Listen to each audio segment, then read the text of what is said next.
Maaga pa lang ay gumising na ako para makapag-harvest ng tanim naming gulay dito sa bukid. Hey guys, bali kukuha nga po pala tayo ng kanggus dito sa amin sa bukid.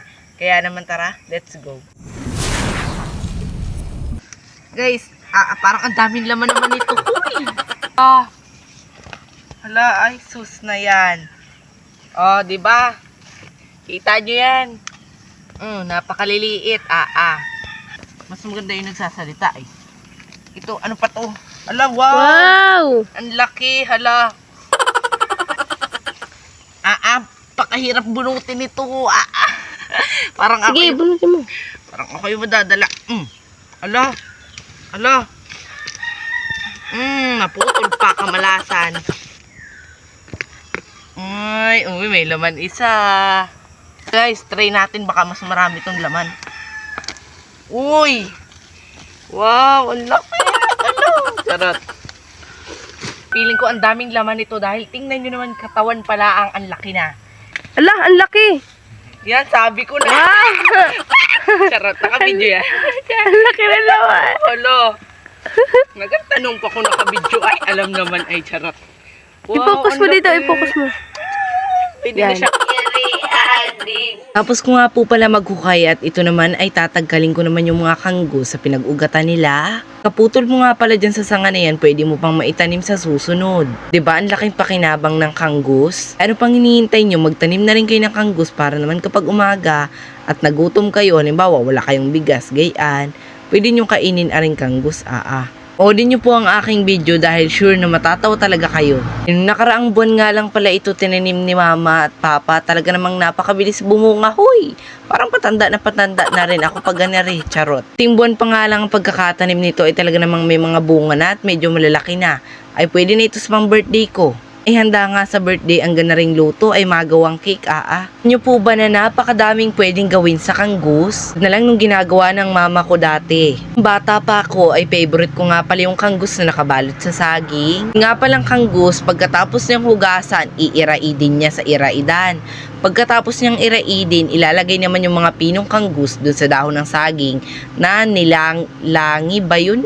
Ay basta halahoy. Tapos naman nun, isasalang naman ni mama and then pagbukas niya, ang bango ng laman talaga namang mapapakain ka. Bata pa ako, ang ngiti ko talaga hanggang langit kapag nagluluto si mama ng suman. Inyo po ba na kapag may birthdayhan ay talagang mang suman agad ang hinahanap ko, kaya naman ay sinukmani, Lalo na alam nyo ba yung bilo-bilo, tapos may mga bilog-bilog. Naku, favorite ko talaga yung bilog-bilog doon. Pinipili ko lagi kapag napunta kami sa mga handaan, halimbawa may bilo-bilo, ay naku, pili sa akin ang hinog na saging, walanjo. Sarap din nga palang lagain yung kanggus and then ang dudutan ay nyog, kinayod, gayon. Then namang ang dudutan nito ay sili na may langis, na may asin. Uy, sarap na sarap talaga.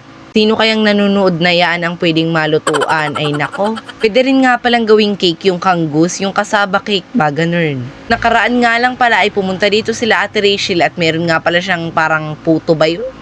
Hala, nalilimutan ko, nawawala ako, charot. Nga yata yung dala ni ate, basta malambot siya and then gawa siya sa kanggus. Ito ni ate, yung kanggus daw, aanuhan mo ng tubig, gayan, pakukuluan yata. Yun ay nalilimutan ko, ulianin na rin ako for today's video. Bang kami nga pala ni ate ay nagbablog din sa aming kanggusan, ay si papa naman ay nagagawa nung aking pang-vlogan. Kaya ay makikita nyo kapag pinanood nyo to hanggang dulo. Ay para siyang carrots. Oh wow, carrots na rin ang Pinas. Charot. Maubos ko na nga pala yung mga kanggus dini, kakakwento dini sa vlog. Ay nako, malaya na, ang dami na nga palang nailagay ko dun sa timba. Naming mother, si mama, ay maghugas-hugas na nga po ako ng mukha. Hugas nga pala ng mukha dahil pagkagising nga pala namin ay sabak agad kami sa kanggusan. Nako, ali dito nga pala, hugasan ko na nga pala yung kanggus na kinuha natin kanina. Para naman mailaga na natin, tingnan nyo naman si mama na mamangha dahil tanim niya daw ito, napakalaki nga pala. Nga pala yung pagkakatitig sa akin ni mama dahil namamangha siya. Buwan pa nga lang daw ay ang bilis na agad lumaki ng kanyang mga kanggus na itinanim. Kaganda nga pala ng umaga ko dahil ay nako, ang sarap ng kakainin. Nako, takaw pa naman ako dinin, nako. Nga palang napakasipag kong ama ay gumagawa nga pala ng lutuan din sa labas. Dito nga pala tayo magluto ng lulutuin natin ng nilagang kanggus. Nyo ba na napakasarap magluto sa labas? Yung simoy ng hangin, uy napakabango. Napaka-fresh tapos ang sarap pa ng sikat ng araw sa balat. Na hindi na nga pala kaming dalawa ni ate yung gumawa ng lutuan dahil kapag kami ang gumawa, naku, na hindi maganda. Pag si Papa ang gumagawa, wow! Perfect, charot. Alam niyo po ba lahat ng lutuan namin at mga gamit namin dito, yung iba ay si Papa ang may gawa, katulad na lang nitong kubo naming bahay dito, ginawa nila Papa, nila Kuya. Siyempre marami naman silang tulong-tulong, Panggirahan namin si Papa at si Kuya Ernest ang may gawa. Ito nga rin pala yung pamangkin ko na anak nila Ate Gwen at Kuya Iki. Na daw muna siya kasi nga wala pa nga pala silang pasok. Ito na nga pala lahat yung nakuha nating kanggus, hindi na nga pala namin sinama yung iba dahil talaga namang napakadami. Naman dahil parang hindi na nga mauubos sa sobrang dami at sobrang lalaki nito, Saka nga lang nito ay talaga namang ang tiyan mo ay bibigat agad. Pa naman ang kanggus sa tiyan, di ba? Sabi ko nga pala kay Mama ay sumani nila ang namin. Sabi nga pala ni Mama ay wag na daw kasi magtatagal pa ay gutom na lang yung kakain, Sabi ko nga pala kay Mama ay sa birthday ko na lang magsuman, Pakasarap pa naman ang suman lalo na kapag may kasama itong kinayod na nyug baga sa loob tapos matamis pa, wow. Put sa dati naming tinitirhan ay talaga naman kapag may naglalako, halimbawa turon, maruya, gayaan, ay talaga namang abang-abang ako sa bahay. Naku, ay 5 piso laang yung maruya, tapos yung turon 5 piso, ay aywan ko na lang kung magkano na ngayon. Nilaang at makakatipid-tipid nga kami sa merindalan, ay kahit anong merindalan ay pwede namin gawin. Gawa ng kami naman ay may taniman din. Tapos nga pong balatan ko ay talaga namang hugasan ko na ito ng mabilisan at magandang pagkahugas ay kailangan ay malinis. Ang tagkal-tagkal yung mga germs. Ay nako. Mailaga na nga po at ang tiyan ko talagang kumukulo na sa gutom. Hala, ang takaw ko naman, charot. Tapos nga palang mahugasan ay dito kami magluluto sa aming kaldero. Nga sana sa tulyase ay hindi pa namin kaya yun, charot. Pero nalaang nga muna kasi nga kaunti lang naman kaming kakain ito. Talagang kapag maramihan ako, tulyasi talaga ang gagamitin. Charot. Tapos nga pong gawin pala ni Papa yung pinaglulutuan namin. Pinaglulutuan ba o paglulutuan? Uy, pamali-mali itong vlogger na ito. Tapos nga palang gawin ni Papa po yung paglulutuan namin na ito naman pong isusunod niya. Naku, palang ginagawa ni Papa, iba-vlog ko na lang sa susunod na araw. Naman ay abangan nyo lagi ang aking vlog para naman maipakita ko sa inyo itong ginagawa niya at magiging resulta nito. Nga sana magtayo dito ng kulungan daw ng manok, ay naku, sabi ko kay Papa, wag naman pa, sayang. Si Budoy umiiyak na, charot. Yun na nga, nagawa na nga pala ni Papa yung tungko, kaya naman nagkuha na ang gatong para naman mailagay na dini, Reklamo na po ang ating trabador ay mga gutom na daw, ay nako po, puro day, nako. Ako'y mapalo na din, na de o na re pala. Pong vlogger, pamali-mali, walan yo. Mag-alala pa dahil yung ginagawa mo na kung makakakain ka mamaya na napakasarap na kanggus. Pag ako pa naman nagluluto ay talaga namang mapapakain ka ng marami. Charot. Nga po pala naming pampadikit dito ay yung sira bagang hose, hindi na yung mga plastic-plastic. Ay naku, mangangamoy ang labahan namin. Charot, labahan, nilabhan pala. Amoy uso, kaya naman ito nalaang para hindi masyadong mausok.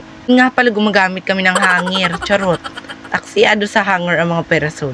Hindi naman po sa aksayado yung ginagamit po naming hanger ay yung matagal na pong sira. Minsan naglalaro pa ako yung hanger, sisindahan ko ng apoy, and then ipapatak ko sa mga langgam. Nako, patay talaga yung langgam. Charot. Hala, ay huy, aminin mo, ginawa mo rin yung pinapatakan mo ng mga apoy yung langgam. Nako, childhood memories yun. Charot. Yun na nga pala, pagkatas ko nga palang mapadikit ay bao na nga lang yung ginamit ko para naman daw malingas. Alam ko na nga kaagad-agad ay talaga namang yung mga trabador natin, ako nagrereklamo na sa akin. Kaya naghihintay na nga lang pala kami hanggang sa kumulo ito at hanggang maluto. Nako. For today's vlog nga po pala, magkakayod naman po tayo ng gagamitin nating dot-dutan, kanggus na hinukay natin kanina. Sabi nga pala ni ate na siya lang daw yung magkakayod. Dahil nga ay napakabagal ko naman daw palang kumilos. Ate, wag na, charot. Nakakaya naman. Uy, wag ganun, charot lang. Sabi ko kay ate, wag na ate, kaya ko na to. Aba, charot, baka Budoy yarn. Nga palang pangalan ko na Budoy ay kinuha nga pala sa pangalan na gumanap na sa TV na artista na ako Budoy. Alam nyo naman yun, i-type nyo naman yung pangalan niya dyan sa comment section. Kasi nga palang nasa tiyan pa lang ako ni mama, ay paborito na niya yung panood na Budoy.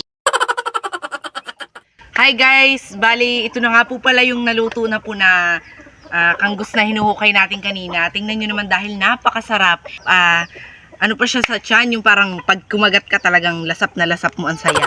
Tingnan nyo naman, oh, kangus pa lang yan, pero, uy, malambot na siya, oh. Oh, di ba? Tapos meron ka pang daw sausawa na ganito, oh. Tapos ganito pa yung pagkain mo. Sarap, big coffee. Hanggang dito na lang po ang ating video. Maraming salamat po sa lahat ng nanood ng aking vlog. Bye-bye!